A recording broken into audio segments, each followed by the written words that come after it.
เวรกรรมหรือได้ทำให้อายนอนหลับฝันเห็นน้องคา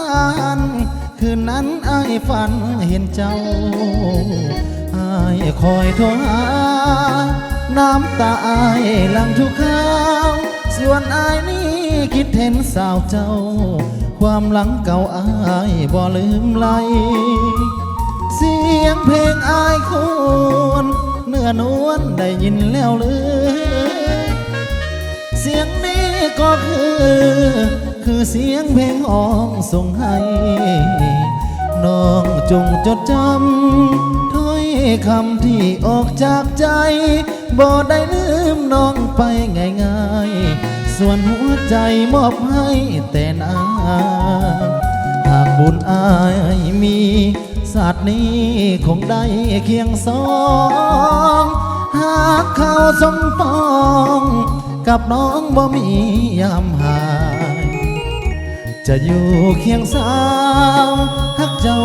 นั้นบ่จืดจางขอฮักเดียวบ่มีความห่างโอ้นวลนางอย่าลืมเถิดนาโอ้สาวนาแก้วหลับแล้วอายยังใฝ่ฝันทุกคืนทุกวันยังฝันเห็นดวงใบหน้าอยู่ห่างเคียงกายหัวใจอายยังใฝ่หาทุกคืนวันยังฝันเห็นหน้าตลอดเวลาที่น้องหลับไป